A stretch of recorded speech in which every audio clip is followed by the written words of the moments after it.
सबसे पहले तो समस्त पत्रकार साथियों की टीम का आपका अपना निवास स्थान है यहाँ पहुँचने पर स्वागत करता हूँ सभी साथियों का और तमाम के तमाम दर्शकों को हाथ जोड़कर नमस्कार।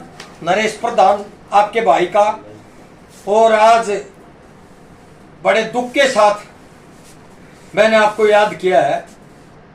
एक दो हमारी बिरादरी के ब्राह्मण समाज के या कई समय समय पर जैसे राजकुमार सैनी जी थे, बहुत तलूल तलूल बातें की थी उन्होंने भी, और हमारे भाईचारे को बिगाड़ने का काम किया था 36 बिरादरी की को, और उसके घातक परिणाम हरियाणा प्रदेश को भुगतने पड़ते थे।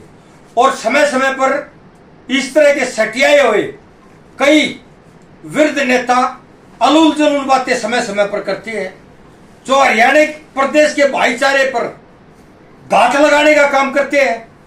और हरियाणा प्रदेश में ऐसे ऐसे नेता हैं कलंकित करने का काम करते हैं, और वो बिरादरियों के नाम पर तो राजनीति करते हैं। और बिरादरियों से जैसे कई नेता हमारे ब्राह्मण समाज के हैं, वो राजनीति तो करते हैं ब्राह्मण समाज के नाम पर, लेकिन उनको अपने निजी हित सर्वप्रिय है और बिरादरी से उनको कोई सरोकार नहीं है बनने के बाद में। और फिर जब चुनाव आता है तो वो बिरादरी के 6 महीने पहले वफादार हो जाते हैं। आज जिस तरह ब्राह्मण समाज को बदनाम करने का काम कर रहे हैं, बीच में आए थे रामचंद्र जांगड़ा जी, उन्होंने भी हमारे स्वर्गीय देवता समान नेताओं के, देव पुरुष नेताओं के, जो मुख्यमंत्री रहे हैं, हरियाणा सरकारों में मंत्री रहे हैं, और उन्होंने अपने तरीके से हरियाणा प्रदेश के लिए उन्नति, तरक्की और विकास के लिए काम करने में कोई कसर नहीं छटे। अब अपना समय उन्होंने बढ़िया संघर्षपूर्ण हरियाणा प्रदेश की भलाई के लिए काम किया। आज एक सिर्फ एमएलए है, ये दुर्भाग्य है कि वो ब्राह्मण कुल में पैदा हुआ है, उसमें तमीज नाम की चीज नहीं, उसको वृद्ध होने के नाते रामकुमार गौतम सम्मान कर देते हैं, दादा राम राम कह देते हैं, तो वो हिंदुस्तान का अपने आप को सबसे बड़ा नेता समझ ले गया। अकल बुद्धि नाम की उसके अंदर चीज नहीं है। बड़े दुख की बात है कि हमारा ब्राह्मण समाज जो है वो 36 बिरादरी के भाईचारे में विश्वास रखता है और 36 बिरादरी के साथ मिलकर चलने में अपना सौभाग्य समझता है, और 36 बिरादरी के हित की हमेशा ब्राह्मण समाज बात करता है। तो मैं ये बताना चाहूंगा कि इस तरह की रामकुमार ओम प्रकाश चौटाला जी पर अलूल जलूल बातें बार बार समय समय पर 6 महीने के बाद में पता ना उसको क्या चिंडी चुड़ती है या भूत सवार होता है, किसी न किसी नेता को वो टारगेट करके या किसी पार्टी के एजेंडे पे उसको दिया जाता है, वो बोलता है और बेशर्माई की हदें पार कर जाता है। ना उसको एमएलए की मर्यादा का ध्यान है, ना उसको ब्राह्मण कौम का ध्यान है, ना उसको अपनी एज की मर्यादा का ध्यान है। कभी किसी को कुछ बोलता है, कभी किसी को। पहले विधानसभा में वो अरविंद शर्मा पर दर्द था उसको कि एक ब्राह्मण का बेटा अरविंद शर्मा के रूप में मंत्री बन गया और मेरा नंबर नहीं पड़ा, शायद उसका लास्ट इलेक्शन उसका पढ़ना भी नहीं है नंबर, तो उसने अरविंद शर्मा पर कटाक्ष किए बार बार बार बार, उसने सहन की, लेकिन वो उसकी जो बातें है वो इतनी हाईलाइट नहीं हुई।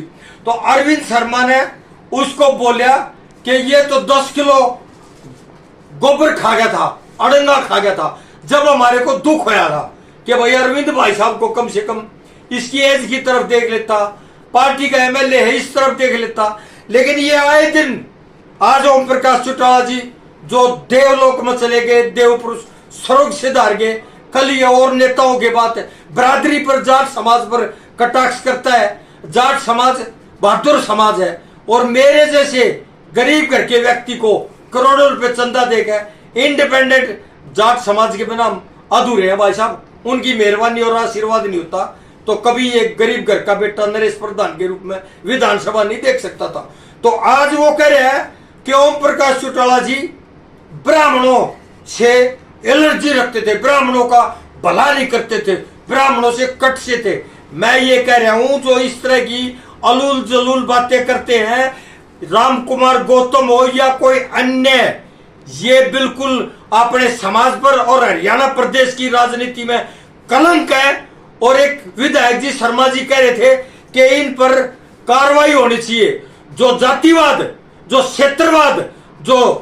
क्षेत्रवाद की जो राजनीति करते हैं लोग और बड़े बड़े ओहदेदार हो जाते हैं, जनता की आंखों में धूल झोंक के वोट लेके और इतराते हैं विधानसभा और पार्लियामेंटों में जाकर, इन पर कार्रवाई नहीं, इन पर कड़ी से कड़ी कार्रवाई होनी चाहिए और देशद्रोह की धारा लगा के और इनको हरियाणा से बाहर नहीं बल्कि इनको काला पानी तार देना चाहिए। इनको शर्म नाम की चीज नहीं है। और मैं ये भी बताना चाहता हूं भाइयों, आपके प्रेस के माध्यम से, मीडिया के माध्यम से, लौह पुरुष के नाम से जाने जाते थे चौटाला साहब पर जो राम कुमार गौतम आए दिन अलूल जलूल बातें करता है, ब्राह्मण समाज छत्तीस बिरादरी का सम्मान करता है, ये उसके निजी विचार है, वो अकेला स्वयं जिम्मेवार है। ब्राह्मण समाज के हम भी बेटे हैं, हम छत्तीस बिरादरी का भाईचारा है तो राजनीति करेंगे, ना तो राजनीति हमारे लिए कलंक है। और ये बिरादरी पर भी और विधानसभा में भी इस तरह के अलूल जलूल बातें करने वाले लोग, ये मानसिक संतुलन इनका बिगड़ गया है। इनको कम से कम और कहीं दवाई नहीं मिले तो आगरा के पागल खाने में जरूर भेजने चाहिए, इनका इलाज करना चाहिए या पार्टी ने या समर्थकों ने। और मैं ये जरूर इनसे आग्रह करना चाहूंगा कि आप मर्यादाओं का ख्याल करो और इस ब्राह्मण समाज को बदनाम करने का प्रयास मत करो। इस पर राजनीति भी करते हो और इसको बदनाम भी करते हो। और ओम प्रकाश चौटाला जी पर जो उसने रखे हैं विचार, ये बिल्कुल हीन भावना का परिचय दिया है। ये चुट्टी बात है, ये छोटी बात है। ये इस तरह एमएलए को और इस वृद्ध आदमी को बिल्कुल ऐसा नहीं है। हम इसको कंडम करते हैं, इसका बहिष्कार करते हैं कि ऐसी बातें आगे ना करें, सावधान रहे। और ओम प्रकाश चौटाला जी, जो लोग हरियाणा प्रदेश के मुख्यमंत्री रहे, वो आन बान और शान नहीं थी हरियाणा प्रदेश की। जो लोग हरियाणा प्रदेश की सरकार में मंत्री रहे और अब अपने तरीके से उन्होंने हरियाणा प्रदेश का भला किया और ये ना हाजरों को बख्शते। और जो देवलोक को चले गए वृद्ध, जो अपना स्वर्ग सिधार गए, वो तो देव पुरुष थे। हरियाणा के जितने भी नेता हुए, हमारे मुख्यमंत्री हुए, हमने तो उनको श्रद्धा के सुमन अर्पित करने चाहिए और उनके चरणों में नमन करना चाहिए। और ये आए दिन उनको कोसते रहते हैं, शर्म आनी चाहिए ऐसे लोगों को। तो मैं ये बताना चाहता हूं पत्रकार साथियों कि इस तरह के सिर्फ रे लोग जो ये बातें कर रहे हैं, ये हमारा भाईचारा बिगाड़ने के प्रयास कर रहे हैं।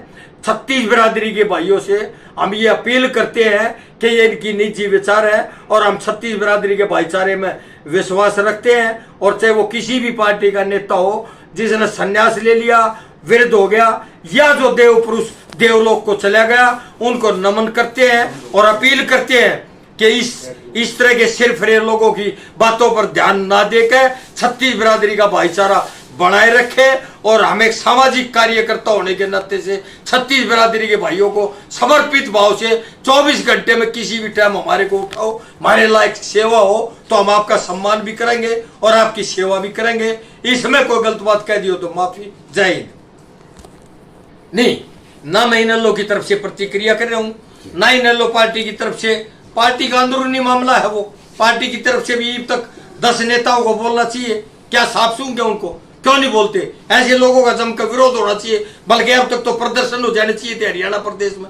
लेकिन सबसे बड़ा दुख की बात यह है कि प्रतिक्रिया भी वो लोग कर रहे हैं जिनके मंच से भी, ये जब स्वर्गीय ओम प्रकाश चौटाला जी हाजिर थे तो उनके मंच से भी अनाप शनाप बोलता था चौटाला साहब को, और नकली दादा बन गया था चौटाला साहब के पोत्या का। तो दुर्भाग्य तो ये रहा ना कि इन बालका का बहका लिया इसे स्वार्थी लोगों ने और परिवार को पाट दिया। और मैं ये भी कह रहा हूँ ये कभी ना भूलना चाहिए। अगर उनका परिवारों में झगड़े हो जाते हैं, अंदरूनी मामला है, जिस दिन उन्होंने अभय सिंह चौटाला के पैर पकड़ के गलती मान लिए, भतीजे मान भी लेने चाहिए। उसके पिताजी का है तो रूप अजय रब है तो दोनों माजाए भाई है, ऐसा तो प्रेम किसी का देखने को भी नहीं मिला। तो मैं इनेलो पार्टी की तरफ से नहीं बोल रहा, मैं एक सामाजिक कार्यकर्ता होने के नाते से, एक मानवता के नाते से, एक हरियाणा प्रदेश का स्वतंत्र नागरिक होने के नाते से जनता को यह संदेश देना चाहता हूं कि ऐसे ऐसे सिर्फ लोगों की बातों पर ध्यान ना दे और छत्तीस बिरादरी का अपना भाईचारा कायम रखे। जय हरियाणा।